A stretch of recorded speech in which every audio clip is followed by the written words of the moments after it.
أعوذ بالله من الشيطان الرجيم بسم الله الرحمن الرحيم واعبدوا الله ولا تشركوا به شيئا وبالوالدين إحسانا قال النبي صلى الله عليه وسلم أنت ومالك لأبيك أنت ومالك لأبيك أو كما قال النبي صلى الله عليه وسلم۔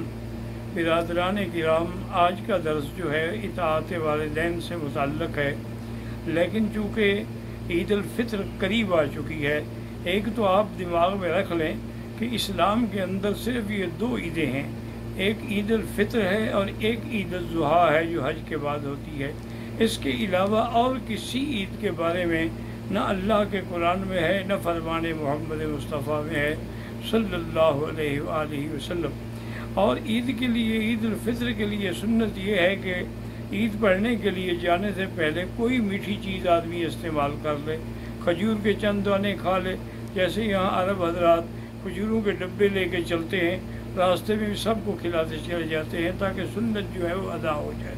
پھر وہ میدان عید میں جب جائیں تو تکبیریں کہتے ہوئے جائیں، اللہ اکبر اللہ اکبر اللہ اکبر اللہ اکبر لا الہ الا اللہ اللہ اکبر وللہ الحمد وصلی اللہ تعالی علی خیر خلقہ سیدنا محمد وعلی آلہ واصحابہ وسلم تسلیما کثیرا کثیرا۔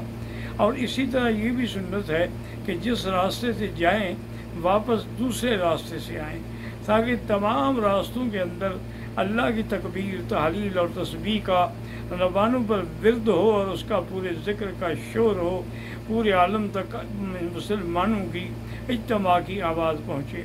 پھر خطبہ امام دینے سے پہلے اگر اچھی طرح مسلمانوں کو نماز پڑھنا سکھلا دیں کہ بھی 6 تکبیروں کے ساتھ ہمیں نماز کیسے پڑھنی ہے، تو زیادہ بہتر رہتا ہے کہ لوگ غلطی نہیں کرتے ہیں۔ اور جنہوں نے صدقۃ الفطر ادا نہیں کیا وہ عید سے پہلے ادا کر لیں، عید کی نماز کے بعد صدقۃ الفطر نہیں ہوگا۔ اور دوسری بات یہ بھی یاد رکھ لیں کہ یہ لیلۃ العید جو ہے، یعنی عید کی رات جو ہے، اس کی فضیلت بھی ایسے ہے جیسے لیلۃ القدر کی فضیلت ہو، تو لہذا یہ باتوں میں، قصے کہانیوں میں ضائع نہ کریں۔ اور میری آواز یہاں تک پہنچ رہی ہے، ہر مسلمان اپنے اوپر یہ فرض سمجھ لے کہ اس رات میں نے صرف 2 رکعت پڑھ کے اللہ سے اس کرونا اور وبا کی ٹالنے کے لیے دعائیں کرنی ہیں، تو انشاءاللہ ان کی دعائیں جو ہیں وہ منظور و مقبول ہوں گی۔ اور دوسرا، آج جو عظیم حادثہ ہوا ہے کراچی میں ہوائی جہاز کا، ان شہداء کے لیے بھی دعا کریں کہ اللہ ان کی مغفرت فرمائے، اور ان کے جو پسماندگان ہیں اللہ ان کو صبر جمیل عطا فرمائے۔ یہ ایک عظیم حادثہ ہے جسے ہم بھول نہیں سکتے۔ وہ بیچارے عید کے لیے آ رہے تھے اور یہ فلائٹ عید کے لیے ہی چلائی گئی تھی، لیکن اللہ کی مرضی جو ہے، مرضی مولا ہمیں اولا، اور ہمیں اس پر صرف یہی کہنا ہے انا للہ و انا الیہ راجعون۔ اطاعت والدین کے بارے میں اب آپ پورے قرآن میں نظر ڈالیں، ایک مقام نہیں ہے، کئی مقام پہ اللہ نے فرمایا وَقَضَىٰ رَبُّكَ أَلَّا تَعْبُدُوا إِلَّا إِيَّاهُ وَبِالْوَالِدَيْنِ إِحْسَانًا، اور کہیں فرمایا وَوَصَّيْنَا الْإِنسَانَ بِوَالِدَيْهِ إِحْسَانًا، اور کسی جگہ فرمایا وَاعْبُدُوا اللَّهَ وَلَا تُشْرِكُوا بِهِ شَيْئًا وَبِالْوَالِدَيْنِ إِحْسَانًا۔ یاد رکھیں لفظ احسان ہے، عدل نہیں ہے۔ عدل کا معنی ہوتا ہے پورا پورا دینا، لیکن احسان کا معنی ہوتا ہے اس سے بھی زیادہ کرنا۔ تو لہذا معنی یہ نہیں ہے کہ ہم والدین کی خدمت ایسے کریں جیسی انہوں نے ہماری کی تھی، برابر سرابر نہیں، بلکہ ہم اس سے زیادہ خدمت ادا کریں، چونکہ لفظ احسان کا تقاضا یہی ہے۔ اسی طرح ایک آدمی نے اپنی بوڑھی والدہ جو معذور تھیں ان کو اپنے کندھے پہ بٹھا کے ایک حج نہیں 7 حج کروائے۔ جب 7واں حج کر کے واپس آیا تو مطاف میں بیٹھا ہوا سوچ رہا تھا کہ بھی میری ماں نے جو میری خدمت کی تھی، الحمدللہ میں نے 7 حج اس کو کندھے پہ اٹھا کے کرائے ہیں، مکہ، مینا، عرفات، مزدلفہ، سب میں اس کو لے کے چلا ہوں، طواف میں اور صفا میں، شاید میرے حقوق جو ہے وہ حق ادا ہو جائے۔ اسی اثنا میں اس کو نیند آ گئی، تو نیند میں اس نے دیکھا کہ ایک فرشتہ آ کے مجھے کہتا ہے کہ اللہ کے بندے، ایک رات جب تم چھوٹے تھے دودھ پینے والے، تم نے بستر پہ پیشاب کر دیا، تو تمہاری والدہ اٹھیں، انہوں نے اس جگہ کو دھویا، اس کے بعد اسی گیلے کپڑوں پر خود سو گئیں اور تمہیں اپنے سینے پہ لٹایا کہ تمہیں کوئی ٹھنڈ نہ لگ جائے، تمہیں کوئی سردی نہ لگ جائے۔ یہ 7 حج تو تم اس ایک رات کا بدلہ بھی نہیں دے سکتے ہو کہ پھر 7 حج میں تم نے اپنی ماں کا حق ادا کر دیا۔ اور اسی طرح بخاری شریف نے واقعہ نقل کیا ہے کہ حضرت جریج جو تھے وہ ایک بہت بڑے ولی من اولیاء اللہ تھے، اور وہ ہمیشہ عبادت میں مصروف رہتے تھے۔ ایک دفعہ آپ نماز پڑھ رہے تھے تو والدہ نے آوازیں دی، لیکن انہوں نے نماز نہیں توڑی۔ پھر اس کے بعد ماں نے بلایا کہ میں تمہیں بلا رہی تھی۔ انہوں نے کہا اماں میں نماز میں مشغول تھا، سلام پھیر کے فوراً حاضر ہوا ہوں۔ ماں غصے میں آ گئی، کہنے لگی یا اللہ لا تمتہ حتی تنظر الی وجہ المومسات، یا اللہ اس کو موت نہ دینا جب تک کہ کنجریوں کے منہ نہ دیکھ لے۔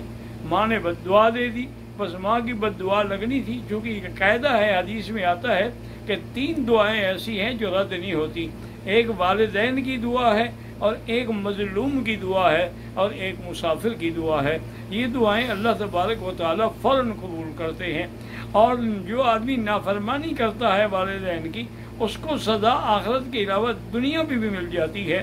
اور اس کی حتیٰ کہ حضور سے کسی نے پوچھا سب سے بڑے گناہ کون سے ہیں یا رسول اللہ، تو آپ نے فرمایا سب سے پہلا گناہ ہے الاشراک باللہ، اللہ کے ساتھ شرک کرنا، اور دوسرا سب سے بڑا گناہ ہے حقوق الوالدین، اپنے والدین کی نافرمانی کرنا، اور تیسرا بڑا گناہ جو ہے شہادت الزور، جھوٹی گواہی دینا۔ تو جریج ایسی عبادت میں لگا ہوا تھا۔ اس علاقے میں ایک بڑی حسین اور جمیل عورت تھی۔ اس نے سوچا کہ اچھا یہ اپنے آپ کو بڑا ولی اور بڑا نیک سمجھتا ہے، لازمی بات ہے یہ چھپ کے سب کچھ کرتا ہوگا، لہذا میں بھی اس کو بہکاؤں گی اور اس کو اس مقام سے چھڑا دوں گی۔ وہ آئی، حضرت سے اجازت لی کہ حضرت میں آپ کے عبادت خانے میں عبادت کرنا چاہتی ہوں، میں آپ کو بالکل ڈسٹرب نہیں کروں گی۔ حضرت نے اجازت دے دی۔ اس نے ہر ممکن ہیلا بہانہ کیا، لیکن حضرت نے نظر اٹھا کر بھی نہ دیکھا، تو وہ غصے میں آ گئی اور اس نے جا کے ایک چرواہے سے اپنا تعلق جوڑا، اور اس کے بعد اسی کے ساتھ حاملہ ہو گئی۔ اور جب حمل ظاہر ہو گیا تو اس نے اپنے علاقے میں چیخ چیخ کے کہا کہ لوگوں یہ جس کو تم نے بزرگ بنایا ہوا ہے، پیر بنایا ہوا ہے، اس نے میرے ساتھ یہ زنا کیا ہے اور یہ اس کا حمل ہے۔ بس لوگوں کو سننا تھا، جناب جریج مرد آباد کے نعرے لگ گئے اور انہوں نے آ کے اس کی خانقاہ کو بھی توڑ ڈالا۔ حضرت جریج رو رہے ہیں، ان کے علاوہ ماں سوا اس کے اور کوئی چیز نہیں تھی۔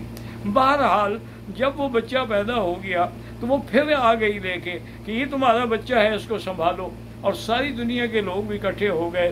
حضرت جریج اٹھے، 2 رکعت نماز پڑھی، اللہ سے دعا مانگی، یا اللہ میری عزت کی حفاظت فرما، مجھے پتہ ہے مجھے ماں کی بد دعا لگی ہے، لیکن میرے لیے مہربانی کر کے راستہ پیدا فرما دے۔ اور بچے کو انگلی لگائی اور پوچھا کس کے بیٹے ہو؟ تو بچہ بھی بول پڑا کہ میں تو فلاں چرواہے کا بیٹا ہوں۔ اب لوگ اتنا نادم ہوئے، شرمسار ہوئے، اور اس کے بعد انہوں نے دوبارہ ان کی خانقاہ کو بنایا، پہلے سے بھی زیادہ بہتر بنا دیا۔ انہوں نے کہا اللہ کے بندے میں نے گناہ نہیں کیا، اصل میں والدہ کی بد دعا مجھے لگ گئی، میں تھوڑی دیر انتظار کراتا رہا، لیکن والدہ کی دعا ایسی تھی کہ جو فوراً لگ گئی۔ اسی طرح صحیح احادیث میں آتا ہے کہ 3 آدمیوں پر غار کا دہانہ بند ہو گیا، تو سب نے کہا بھی اپنے اپنے اعمال صالحہ پیش کرو۔ تو ان میں ایک نے اپنا عمل یہی پیش کیا کہ میں جب دودھ لے کے آتا تھا اور جانور شام کو لے کے آتا تھا، بچے انتظار میں ہوتے تھے، لیکن پہلے جا کر میں اپنے ماں اور اپنے باپ کو پلاتا تھا، اس کے بعد بچوں کو پلاتا تھا۔ ایک دن میں آیا، اتفاق کی بات ہے کہ ماں باپ کی آنکھ لگ گئی، تو میں وہ دودھ کا پیالہ لے کے کھڑا رہا، ساری رات گزر گئی، بچے روتے روتے سو گئے، لیکن میں نے بچوں کو نہیں دیا۔ صبح جب ان کی آنکھ کھلی، پہلے میں نے ان کو دودھ پلایا اور اس کے بعد لے کے میں آیا اور بچوں کو اٹھایا، پھر ان کو دودھ پلایا۔ یا اللہ آپ جانتے ہیں اگر میرا یہ عمل خالص تیری رضا کے لیے تھا تو ہمارے غار کا پتھر جو ہے وہ ہل جائے، ہمارے لیے راستہ پیدا فرما دے۔ تو اس کے اس عمل کی وجہ سے اللہ نے غار کا راستہ جو ہے وہ کھول دیا ہے۔ اسی طرح حضور صلی اللہ علیہ وسلم نے ایک صحابی سے فرمایا کہ اللہ کے بندے تم کیا کہتے ہو، انت و مالک لابیک، تم اور تمہارا مال جو ہے تمہارے باپ کا ہے، یہ نہیں ہے کہ تمہارے باپ کا، اس میں کیونکہ تم نے اگر کمایا ہے تو تم کس کی کمائی ہو، تم اپنے والدین کی کمائی ہو۔ تو اس لیے یاد رکھیں کہ اگر رمضان المبارک کے مہینے کے بعد پھر بھی تمہاری بخشش نہ ہوئی، جیسے کہ صحیح حدیث میں ہے، حضور نے ایک منبر کی کرسی پہ قدم رکھا تو فرمایا آمین، پھر دوسری پہ قدم رکھا تو فرمایا آمین، پھر تیسری پہ قدم رکھا تو فرمایا آمین۔ صحابہ حیران ہو گئے کہ یا رسول اللہ پہلے تو آپ نے کبھی نہیں کہا۔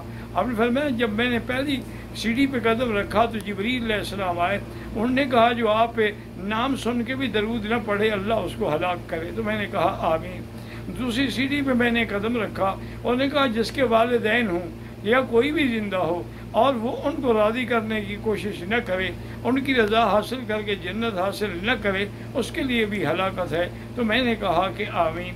تو اس نے یہ دعا مانگی، اور اس کے بعد پھر میں تیسری سیڑھی پہ آیا، اس کے لیے اس نے بد دعا کی، اور نے کہا کہ یا رسول اللہ صلی اللہ علیہ وسلم، جو لوگ رمضان کی اتنے بڑے مہینے میں اس کے باوجود بھی اپنے لیے جنت حاصل نہ کر سکیں تو ان کے لیے بھی ہلاکت ہے۔ تو یہ رمضان المبارک کا مہینہ آپ کے لیے جنت کا ذریعہ ہے، آپ کے لیے رحمت کا ذریعہ ہے، آپ کے لیے انعامات کا ذریعہ ہے، مغفرت کا ذریعہ ہے، مودت کا ذریعہ ہے، رحمت کا ذریعہ ہے۔ اللہ تبارک و تعالی تمام مسلمانوں کو عید کی خوشیاں نصیب فرمائیں اور صبر کی توفیق عطا فرمائیں۔ والسلام وآخر دعوانا ان الحمد للہ رب العالمین۔